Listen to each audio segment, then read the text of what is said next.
से बोलो लक्ष्मी माता की जय। दोस्तों, मनुष्य जिस प्रकार से सोता है उसका जीवन पर पॉजिटिव अथवा नेगेटिव प्रभाव पड़ सकता है। खासकर घर की लक्ष्मी अर्थात घर की स्त्री किस प्रकार से सोती है इस पर उस घर की किस्मत टिकी हुई होती है। स्त्री के गलत तरीके से सोने से घर में दरिद्रता आती है, क्लेश होता है। लेकिन अगर स्त्री उत्तम प्रकार से अपना सिर सही दिशा में रख कर सोती है तो निश्चित ही उस घर में माँ लक्ष्मी प्रसन्न होकर प्रवेश करती है। हमारे शास्त्रों में स्त्रियों के सोने के तरीके को विशेष महत्व दिया गया है। अगर स्त्री इस प्रकार से सोती है तो उसे सुख समृद्धि की प्राप्ति होती है। हमारे ऋषि मुनि अत्यंत ज्ञानी और विद्वान थे। संसार के कल्याण हेतु उन्होंने ब्रह्मचर्य व्रत का पालन करते हुए जप तप आदि प्रकार के महान कार्य किए हैं। उन्होंने अपनी योग विद्या ज्ञान तथा अनुभव के आधार पर प्राचीन शास्त्रों और पुराणों का निर्माण किया है तथा देवताओं द्वारा ज्ञान प्राप्त ज्ञान को भी उन्होंने शास्त्रों के माध्यम से मनुष्यों तक पहुँचाने का उत्तम कार्य किया है। हमारे धर्मशास्त्रों में स्त्री और पुरुष दोनों के लिए ही महत्वपूर्ण नियमों का वर्णन किया गया है। सुबह जागने से लेकर रात्रि को सोने तक किए जाने वाले सभी नित्य कर्मों से जुड़े महत्वपूर्ण नियमों के बारे में हमारे शास्त्रों में बताया गया है। एक मनुष्य को उत्तम स्वास्थ्य की प्राप्ति के लिए अपने शरीर को कैसे शुद्ध रखना चाहिए और इस शरीर को पवित्र करने के लिए नित्य कौन से कार्य करने चाहिए, इसका वर्णन भी हमारी विद्वान ऋषियों ने किया है। श्री कृष्ण कहते हैं, मनुष्य को अपने शरीर से अत्यधिक मोह नहीं करना चाहिए, किंतु उसे परमात्मा से प्राप्त इस शरीर का नाश भी नहीं करना चाहिए।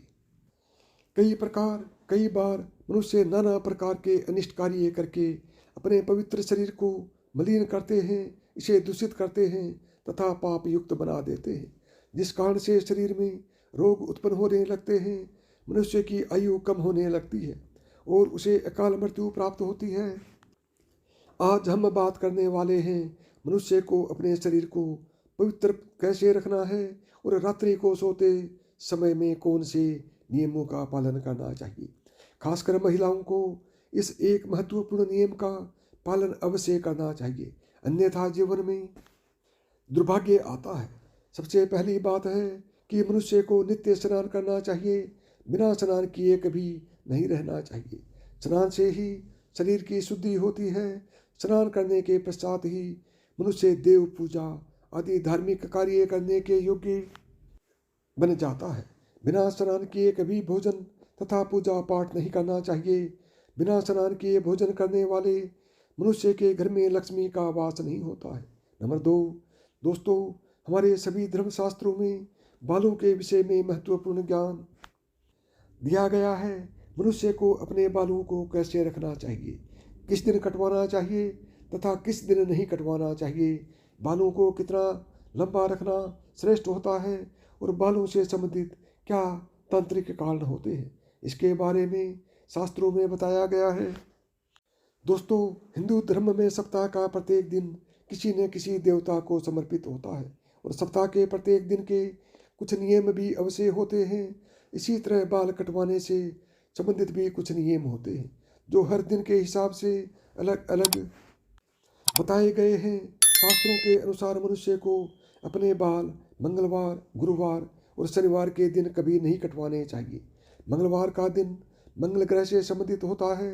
मंगलवार को बाल काटने से जीवन में क्लेश की स्थिति निर्माण होती है, अकारण ही शत्रु निर्माण होते हैं और व्यक्ति का स्वभाव भी क्रोधी बनने लगता है।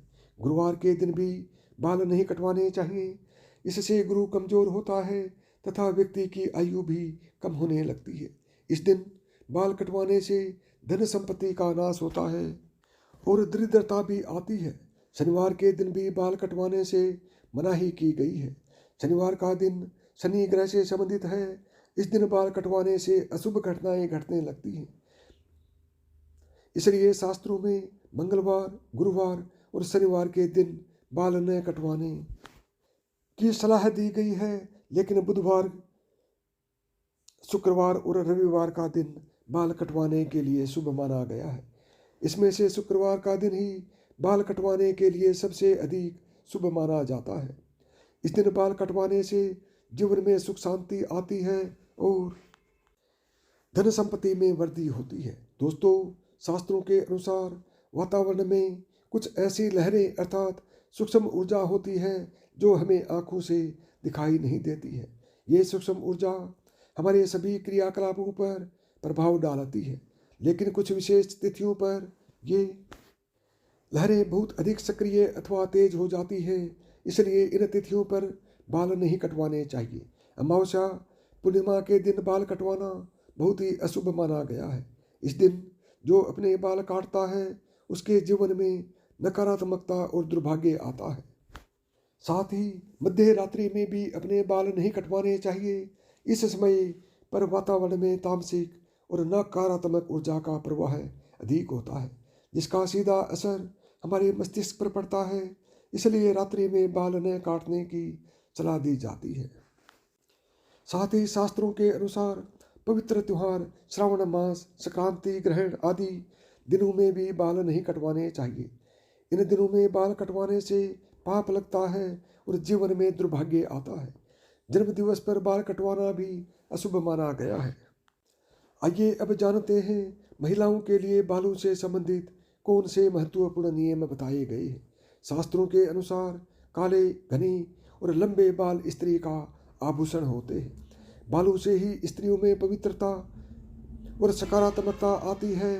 प्राचीन काल से ही स्त्रियों के लंबे बालों को उनके सौंदर्य का प्रतीक माना जाता है। लेकिन लंबे बालों से जुड़ी महत्वपूर्ण बात आप सभी को ध्यान में रखनी चाहिए। शास्त्र कहते हैं कि स्त्रियों के बाल कमर के नीचे तक नहीं होने चाहिए, और यदि हो तो उन्हें इस तरह से बांध कर रखना चाहिए कि वे जमीन को स्पर्श न करें। स्त्रियों के बाल बहुत ही संवेदनशील होते हैं। बाल जमीन पर टकराने से जमीन पर फैली नकारात्मक ऊर्जा बालों के माध्यम से मस्तिष्क में प्रवेश करती है, जिसके नकारात्मक परिणाम भोगने पड़ते हैं। साथ ही शास्त्रों में कहा गया है कि स्त्रियों को अपने बाल कभी गंदे नहीं रखने चाहिए, इससे माँ लक्ष्मी रूठ जाती है। साथ ही स्त्रियों को अपनी मांग में सिंदूर अवश्य लगाना चाहिए, इससे स्त्रियों को सौभाग्य की प्राप्ति होती है। स्त्रियों को अपने बालों को हमेशा स्वच्छ रखना चाहिए। इसके पीछे धार्मिक कारण यह है कि बाल स्वच्छ रहने पर सिर में खुजली नहीं होती है, और सिर में हमेशा खुजली रहते रहना शास्त्रों में अशुभ माना गया है, यानी कि अशुभ फलदायी माना जाता है। गरुड़ पुराण में कहा गया है कि जो स्त्री अपने बालों को खुजलाते हुए पूजा पाठ करती है उसकी पूजा विफल हो जाती है। स्त्रियों को दोनों हाथों से जोर जोर से अपने बाल खुजलाते हुए गुरुजनों तथा बड़े बुजुर्गों से बातें नहीं करनी चाहिए। बालों को सुलझाते समय जो बालों का गुच्छा निकलता है उसे अच्छे से फेंके।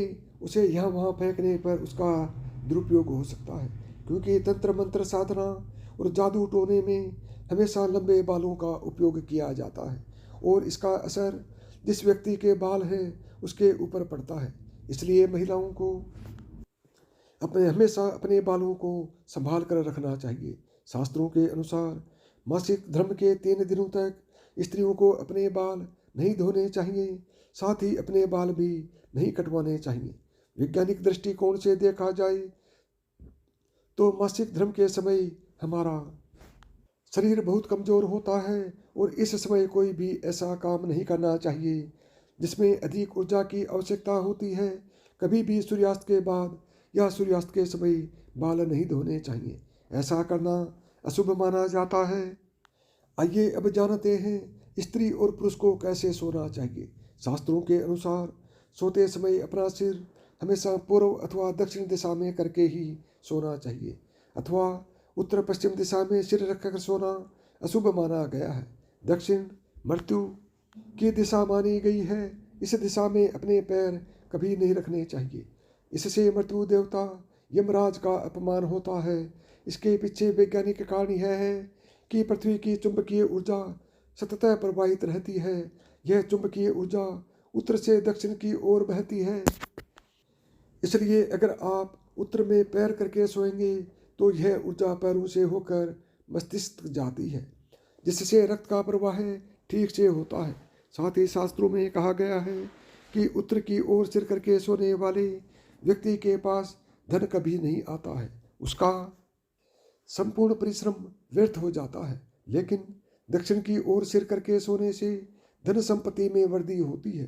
स्त्रियों को रात को सोते समय अपने बाल खुले नहीं रखने चाहिए। बालों को हमेशा ही बांध कर सोना चाहिए। बाल बांध कर सोने से ऊर्जा का संतुलन बना रहता है। बाल खुले रख कर सोने वाली स्त्री के घर में लक्ष्मी का वास नहीं होता है और हमेशा धन से जुड़ी समस्या बनी रहती है। तो दोस्तों, इस प्रकार से हमारे शास्त्रों में स्त्री और पुरुष को सोते समय पालन किए जाने वाले नियमों के बारे में बताया गया है। यदि आपको ये नियम पसंद आए हों तो वीडियो को लाइक करें, ज़्यादा से ज़्यादा दोस्तों में शेयर करें। और यदि चैनल पर नए आए हैं या चैनल को अभी तक सब्सक्राइब नहीं किया है तो अभी सब्सक्राइब करें, ऑल बटन को दबाएं ताकि मेरे आने वाले प्रत्येक वीडियो का नोटिफिकेशन आपको सबसे पहले मिले, क्योंकि इसी तरह के वीडियो मैं आपके लिए बनाता रहता हूँ। तो साथियों, प्रेम से बोलो जय माँ लक्ष्मी की।